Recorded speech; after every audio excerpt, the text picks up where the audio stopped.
Hi everyone, welcome to our channel AB home kitchen. ఈరోజు నేను మీకు ఒక మంచి రెసిపీ చూపిస్తున్నానండి. అదేంటంటే ఏదైనా మనము పండగలప్పుడు కానీ, స్పెషల్ డేస్లో కానీ, పూజలప్పుడు కానీ, లేదంటే ఏదైనా స్వీట్ తినాలనిపించినప్పుడు కానీ హెల్తీగా ఇలా చేసుకోండి, చాలా బాగుంటుంది. ఇక్కడ నేను స్వీట్ అనేది ఓలిగలు చేస్తున్నానండి. ఓలిగలు అంటే నార్మల్గా మనము రెగ్యులర్గా చేసుకునే శనగపప్పు బెల్లం ఓలిగలు అవి కాకుండా ఇవే ఓలిగలే కొంచెం డిఫరెంట్గా, టేస్ట్ కూడా చాలా అంటే చాలా బాగుంటుంది. అది కూడా హెల్తీగా ఉంటుందండి, చాలా బాగుంటాయి, చాలా ఈజీగా చేసుకోవచ్చు. షుగర్ పేషెంట్స్ కూడా ఈజీగా తినచ్చండి, అంత టేస్టీగా ఉంటుంది. అలాగే ఇంట్లో అందరూ కూడా చాలా ఇష్టపడతారు. డిఫరెంట్ టేస్ట్ అనేది వస్తుంది, చాలా ఈజీగా చేయొచ్చండి. ఎప్పుడు చేసే రకం ఓలికలు కాకుండా ఈ రకం ఓలికలు అనేది కూడా మీరు చేసి చూడండి, ఖచ్చితంగా నచ్చుతుందని అనుకుంటున్నాను. మరి ఈ ఓలిగలు ఎలా చేస్తారనేది నేను మీకు స్టెప్ బై స్టెప్ క్లియర్గా అనేది ఈ వీడియోలో మీకు చూపిస్తాను. మీరు ఎక్కడ స్కిప్ చేయకుండా వీడియోని అయితే నా ఛానల్ని ఫాలో అవ్వండి. అలాగే ఇక్కడ ఒక ప్యాన్ తీసుకున్నానండి. ఈ ప్యాన్లోకి నేను ఫస్ట్ ఒక కప్పు బెల్లం తీసుకుంటున్నాను. బెల్లం తీసుకునేసి ఇదే కప్పుతో ఒక కప్పు వరకు వాటర్ వేసుకుంటున్నానండి. వాటర్ వేసుకొని ఈ బెల్లం కొంచెం మెల్ట్ అయ్యి, కొంచెం మరీ ఎక్కువ పాకం కాదు, కొంచెంగా వచ్చేలా ఉంటే చాలు. అలాగే ఇక్కడ ఒక కప్పు వరకు మైదా తీసుకొని ఆ కప్పులో కొంచెం పించ్ ఆఫ్ సాల్ట్ వేసుకొని కొద్దిగా వాటర్ వేసేసుకొని మనము చపాతీ పిండి కంటే ఇంకొంచెం లూజ్ కన్సిస్టెన్సీ అనేది ఉండాలి మనకు. అప్పుడే మనకు ఓలిగలు అనేది పర్ఫెక్ట్గా వస్తాయండి. మరి చపాతీ పిండిలాగా అయితే చపాతీలే తినచ్చు. ఇప్పుడైతే పిండి అనేది కలిపేసానండి. ఇప్పుడు పైన కొంచెం ఆయిల్ అనేది కొంచెం ఎక్కువ పడుతుందండి దీనికి, ఎందుకంటే పిండి అనేది చాలా సాఫ్ట్గా ఉండాలి. ఇప్పుడే చెప్పాను కదా, చపాతీ పిండిలో అయితే ఉండకూడదు, అందుకే కొంచెం సాఫ్ట్గా ఉండాలి. కాబట్టి ఆయిల్ వేసుకొని కలిపేసుకొని మూత పెట్టి కొంచెం సేపు పక్కన పెట్టాను.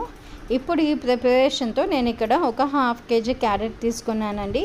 ఓలిగలు అని క్యారెట్ అనుకుంటున్నారో, ఈ క్యారెట్తోనే ఓలిగలు చేస్తున్నానండి. క్యారెట్ ఓలిగలు, క్యారెటే మనకు చాలా మంచిది. పిల్లలు చాలామంది క్యారెట్ అంటేనే ఇష్టపడరు. అలాంటి వాళ్ళకి ఇలా క్యారెట్తో స్వీట్ లాగా ఎప్పుడు హల్వా చేస్తుంటాం కదా, హల్వా కాకుండా హల్వాను పాయసము ఇలాంటివి చేస్తుంటాం. అలా కాకుండా ఇలా స్వీట్ కూడా చేయండి, చాలా బాగుంటుంది. ఇప్పుడు ఇక్కడ పీల్ తీసేసి సన్న ముక్కలుగా కట్ చేసుకునేసి ఇలా మూత పెట్టేసి ఇలా వాటర్ అనేది వేయకుండా మనకు ఇలా వచ్చేలాగా చేసుకోవాలి. దీని క్యారెట్ని తురుముకోవచ్చు కూడా, కానీ తురమడం వల్ల మనం ఓలిగలు అనేది స్టఫ్ బయటకు వచ్చేస్తుందండి, అందుకే నేను మిక్సీకి పెట్టాను. ఇప్పుడైతే చూడండి, పాకం అయితే బాగా మరుగుతోంది. ఇప్పుడు నేను స్విచ్ ఆఫ్ చేసి పక్కన పెట్టుకున్నాను. ఆ తర్వాత ఇక్కడ 2 నుంచి 3 స్పూన్ల వరకు నెయ్యి అనేది తీసుకొని మనము క్యారెట్ మిక్సీకి అనేది వేసుకున్నాం కదా, అది వేసామండి. ఇప్పుడు పచ్చివాసన పోయేంత వరకు లో ఫ్లేమ్లో పెట్టుకొని ఫ్రై చేసుకోవాలి. ఇలా ఫ్రై చేసుకున్నాక చూడండి, కొంచెం కలర్ అయితే చేంజ్ అయింది కదా. ఇక్కడ ఒక చిన్న గ్లాస్తో కాచిన పాలు అనేది వేసుకుంటున్నానండి. పాలు వేసుకునేసి లో ఫ్లేమ్లో పెట్టుకుని ఒకసారి బాగా కలిపేసుకొని మూత పెట్టేసుకోవాలి. ఒక 2 నుంచి 3 నిమిషాల వరకు మూత పెట్టేసుకు ఉంచుకోవాలి. ఇక్కడ చూడండి, క్యారెట్ అనేది బాగా ఉడికి దగ్గర పడుతుంది. పాలు కూడా క్యారెట్ అయితే బాగా ఉడికింది. ఇప్పుడు ఇదే పాలల్లో మనము బెల్లం సిరప్ అనేది ఉంది కదా, బెల్లం కరగబెట్టుకున్నది, అది కూడా వేసుకొని ఒకసారి బాగా కలుపుకొనేసి అలాగే ఇలాచీ పౌడర్ అనేది వేసుకొనేసి లో ఫ్లేమ్లో పెట్టడం వల్ల మనకి హై ఫ్లేమ్లో పెట్టకండి, ఎందుకంటే మాడిపోతుంది. ఇలా లో ఫ్లేమ్లో పెట్టుకొని క్యారెట్ కన్సిస్టెన్సీ ఇలా వచ్చేలాగా చేసుకోవాలి. ఆ తర్వాత కొంచెం చల్లారి పెట్టాలండి. మనకి చూడండి, ఇక్కడ బ్యాటర్ అనేది, ఇక్కడ పిండి అనేది బాగా చాలా సాఫ్ట్గా వచ్చేసింది. ఇక్కడ నేను బటర్ పేపర్ కానీ ఆయిల్ పేపర్ కానీ ఏదైనా తీసుకోవచ్చు. ఇక్కడ నాకు ఓలిగల పేపర్ అనేది నేను సపరేట్గా కొనుక్కున్నానండి. ఈ ఓలిగలకి మాత్రమే చేస్తుంటాను. ఇప్పుడు చిన్న ముద్దలాగా తీసుకొనేసి ఫస్ట్ అయితే ఆయిల్ అనేది అప్లై చేసుకోవాలి. తర్వాత పిండిని ఇలా స్ప్రెడ్ చేసుకొనేసి మధ్యలో ఈ క్యారెట్ అనేది స్టఫ్ అనేది పెట్టుకోవాలండి, రౌండ్ బాల్ లాగా చేసుకొని. ఆ తర్వాత ఓలిగల్ షేప్ వచ్చేలాగా ఇలా రివర్స్లో ఇలా చేత్తో ప్రెస్ చేసుకుంటూ ఉండాలి. మనకు మరి పెద్దగా కాదు, చిన్నగా కాదు, ఇలా వస్తాయండి. ఇప్పుడు పెనం అయితే రెడీగా ఉంది, వేడిగా ఉందండి.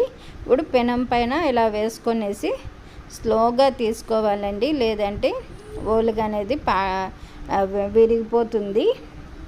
ఇలా స్లోగా తీసుకోవాలి. ఇలా ఒక్కసారి ఒకవైపు కాల్చుకున్నాక ఆయిల్ కానీ నెయ్యి కానీ వేసుకొనేసి రెండో వైపు కూడా తిరిగేసుకొని రెండో వైపు కూడా బాగా కాల్చుకోవాలి. ఇలా మంచిగా ఇలా బాగా కాలుతుంది. చూసారు కదా, ఇలా క్యారెట్తో కూడా ఓలిగలు. ఒక్కసారి ఈ టేస్ట్ కూడా చెయ్యండి, చాలా బాగుంటుంది. ఆ టేస్ట్ సూపర్ అని మీరే అంటారు. పిల్లలు కూడా చాలా ఇష్టపడి తింటారు. వెరైటీ టేస్ట్ అండి, చాలా టేస్టీగా ఉంటుంది. ఎప్పుడు ఇంట్లో క్యారెట్ మిగిలినప్పుడు ఇలా చేసేయండి, చాలా బాగా వస్తాయి క్యారెట్ ఓలిగలు. తినడానికి కూడా రుచి కూడా రెగ్యులర్గా చేసుకునే ఓలిగల కంటే చాలా బాగుంటాయి.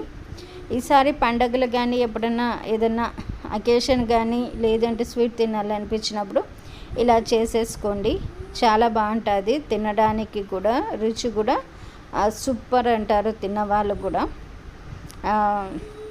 నాకైతే ఒక హాఫ్ కేజీ క్యారెట్లకి నాకు ఒక 5 నుంచి 6 వరకు వచ్చినాయండి ఈ ఓలిగలు.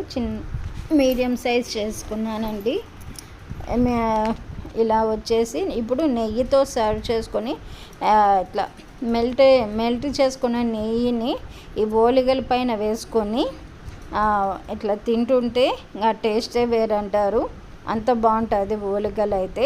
ఓలిగలు అనేది ఎవరికి ఇష్టం ఉండదండి, కానీ ఓలిగల్లో కూడా ఈ రకం ఓలిగలు అనేది మీరు కూడా తప్పకుండా ట్రై చేయండి. మీ ఇంట్లో వాళ్ళకైతే చేసి పెట్టండి, వాళ్ళు కూడా తినవాళ్ళు బాగుంటారు. మరి మీకు ఈ వీడియో నచ్చినట్లయితే నా ఛానల్ని సబ్స్క్రైబ్ చేసుకొని లైక్ చేసి వీడియోని షేర్ చేయండి. మీకు and thanks for watching my channel. Please subscribe చేసుకొని